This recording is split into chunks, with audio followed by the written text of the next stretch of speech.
கேள்விகளை நீ கேட்கிறாயா அல்லது நான் கேட்கிறேன்? வணக்கம்.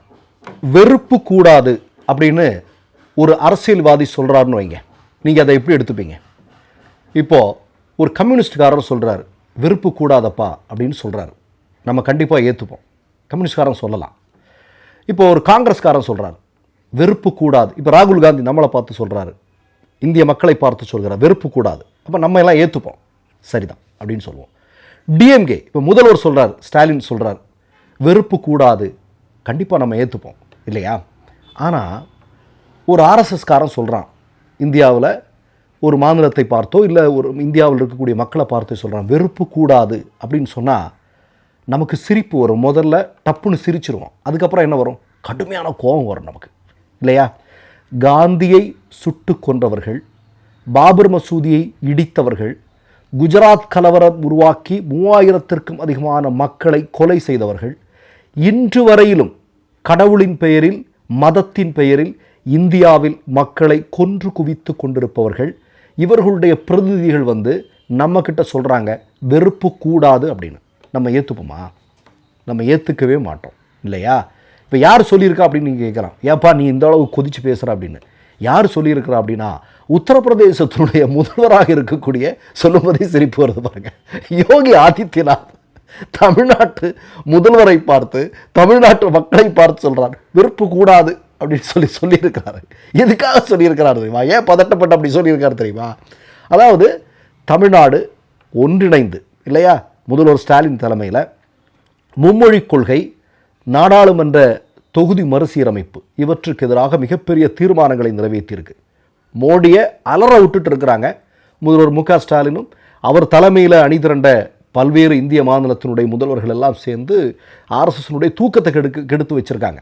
இப்போ இது வந்து இந்திய அளவில் மிகப்பெரிய பேசு பொருளாக மாறியிருக்கு. இப்போ இந்த நேரத்தில் தான் எல்லார் முகத்திலையும் ஒரு பதட்டம், மோடி அமித்ஷா எல்லார் முகத்திலையும் பதட்டம் இருக்குது. அதை எப்படி வெளிப்படுத்துவாங்கன்னு பார்த்துட்டு இருப்பது கரெக்டாக யோகி ஆதித்யநாத் வந்துட்டார். ஒரு செய்தியாளர் சந்திப்பில் என்ன சொல்லியிருக்காருன்னா, வெறுப்பு கூடாது அப்படின்னு சொல்லி தமிழ்நாட்டிற்கு பாடம் எடுக்க அவர் முயற்சி செஞ்சுருக்கிறார். இப்போ முதல்வர் மு.க. ஸ்டாலின் சொல்லியிருக்கிறாரு, தமிழ்நாட்டிற்கு வெறுப்பு கூடாதுன்னு நீங்கள் பாடம் எடுக்க வேண்டிய தேவையெல்லாம் இல்லை அப்படின்னு அவர் சொல்லியிருக்கார். அவர் சொன்ன ஸ்டேட்மெண்ட் ரொம்ப முக்கியமானது, அதை நான் உங்களுக்காக வாசிக்கிறேன். அதாவது, இருமொழி கொள்கையிலும் மறுசீரமைப்பு கோரிக்கையிலும் தமிழ்நாட்டினுடைய நியாயமான உறுதியான குரல் இந்தியாவெங்கும் எதிரொலிக்கிறது. இதனால் பாரதிய ஜனதா கட்சி நிலைகுலைந்து போயிருக்கிறது. இது அப்பட்டமாக நமக்கு தெரிகிறது. வேண்டுமானால் அந்த கட்சி தலைவர்களை அளிக்கும் பேட்டிகளை பாருங்கள். அதிலும் தற்போது யோகி ஆதித்யநாத் வெறுப்பு கூடாது என்று நமக்கு பாடம் எடுக்க வந்திருக்கிறார். வேண்டாம் அப்படின்னு சொல்றார். வெறுப்பு பற்றி இவர் பேசுவது நகைமுரண் மட்டுமல்ல, அரசியலின் ஆகச்சிறந்த அவல நகைச்சுவை இது. நாங்கள் எந்த மொழிக்கும் எதிரானவர்கள் அல்ல, திணிப்பையும் ஆதிக்கத்தையும் தான் நாங்கள் எதிர்க்கிறோம். வாக்குகளுக்காக கலவரம் செய்வதல்ல எங்கள் அரசியல், மாண்புக்கும் நீதிக்குமான உரிமை போர் எங்களுடையது அப்படின்னு முதல்வர் ஸ்டாலின் சொல்லியிருக்கிறார். நான் என்ன கேட்குறேன், யோகி ஆதித்யநாத் உத்தரப்பிரதேசத்தினுடைய முதல்வராக பொறுப்பேற்றதற்கு பிறகு உத்தரப்பிரதேசத்தினுடைய சட்ட ஒழுங்கு எப்படி இருக்குது? இந்தியாவிலே அதிகமான என்கவுண்டர்கள் எல்லாம் பெரும்பாலானவை போலி என்கவுண்டர்கள் இல்லையா? இவர்களுக்கு பிடிக்காதவர்கள் அப்படிங்கிற மாதிரி நிறைய பேரை இவங்க வந்து போட்டு தள்ளி இருக்கிறாங்க. யோகி ஆதித்யநாத் சொல்லி அங்கே இருக்கக்கூடிய காவல்துறை போட்டு தள்ளி இருக்கிற செய்திகள் எல்லாம் வந்துட்டுருக்கு.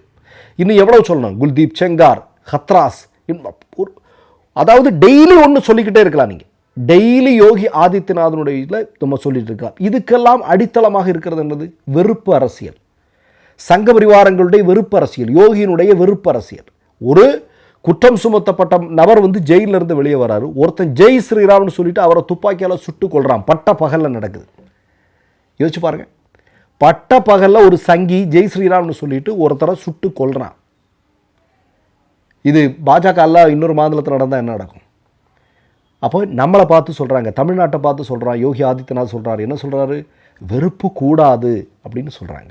அதான் நான் சொல்கிறேனே, நமக்கு முதல்ல அதை கேட்கும்போது சிரிப்பு வரும், பிறகு ரொம்ப கோபம் வரும் நமக்கு இல்லையா? ஏன்பா நீ இப்படிலாம் பேசுகிற, நீ பேசுகிறது அது மாதிரி. அதனால தான் ஸ்டாலின் அவர்கள் சொல்கிறாரு, இது ஒரு அவல நகைச்சுவை இல்லையா? இப்போ மோடி வெறுப்பு கூடாதுன்னு சொன்னால் நம்ம என்ன யோசிப்போம்? அமித்ஷா சொன்னால் எப்படி யோசிப்போம்?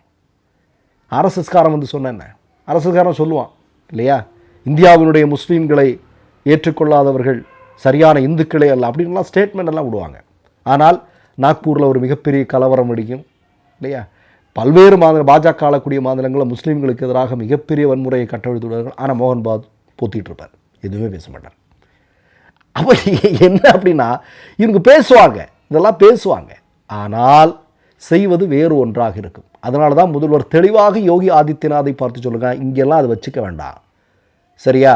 தமிழ்நாட்டுக்கு பாடம் எடுக்காத, இங்கே வெறுப்பு அரசியல் கூடாதுன்னெலாம் முதல்ல நீங்கள் ஒழுங்காக இருங்க முதல்ல, சரியா? இங்கே அப்படியெல்லாம் கிடையாது. இங்கே இருக்கக்கூடிய இந்துக்களும் முஸ்லீம்களும் கிறிஸ்தவர்களும் மற்ற எல்லா மதத்தை சார்ந்தவர்களும் சகோதரர்களாக இருக்கிறோம். திருப்பரங்குன்றம் மாதிரி நீ உன் ஆட்களை வச்சு நோண்டுற வேலை இதெல்லாம் தான் இங்கே நடந்துட்டு இருக்குதே ஒழிய தமிழ்நாட்டு மக்கள் ஒற்றுமையாக இருக்கிறார்கள், இது தமிழ் மண், இது ஒற்றுமைக்கான மண் அப்படின்னு அவர் தெளிவாக சொல்லியிருக்கிறார். மற்றொரு நிகழ்வில் சந்திப்போம். நன்றி, வணக்கம். மை நேம் இஸ் ரெட் சேனலை சப்ஸ்கிரைப் பண்ணிக்கோங்க. அதுக்கப்புறமா பக்கத்தில் இருக்கிற ஜாயின் பட்டனை கிளிக் பண்ணீங்கன்னா ஒரு நியூ பேஜ் ஒன்று ஓப்பன் ஆகும். அதுலேயும் ஜாயின் பட்டனே கிளிக் பண்ணிக்கோங்க. அதில் பார்த்தீங்கன்னா credit R debit card options இருக்கு. இதில் உங்களுக்கு விசா, மாஸ்டர் கார்டு, ரிப்பே அப்படின்னு 3 ஆப்ஷன்ஸ் கொடுத்துருக்காங்க. அதில் நீங்கள் எந்த கார்டு சூஸ் பண்ணுறீங்களோ அந்த கார்டோட நம்பர் என்டர் பண்ணிக்கோங்க. அப்புறமா கார்டோட வேலிடிட்டி மந்த் அண்ட் இயரை டைப் பண்ணிக்கோங்க. அடுத்தபடியா உங்க கார்டோட பின்னால சிவிசி கோடுன்னு சொல்லிட்டு 3 நம்பர்ஸ் கொடுத்துருப்பாங்க. அந்த நம்பர் இதில் என்டர் பண்ணிக்கோங்க. அப்புறமா அட்ரஸ் அண்ட் இன்ஃபர்மேஷன் என்டர் பண்ணிட்டு பைங்கிற பட்டனை கிளிக் பண்ணிக்கோங்க. ஒருவேளை உங்க கார்டு நம்பர் இன்வாலிட்னு காமிச்சிச்சுன்னா உங்க கார்டுல இன்டர்நேஷனல் யூசேஜை எனேபிள் பண்ணுங்க.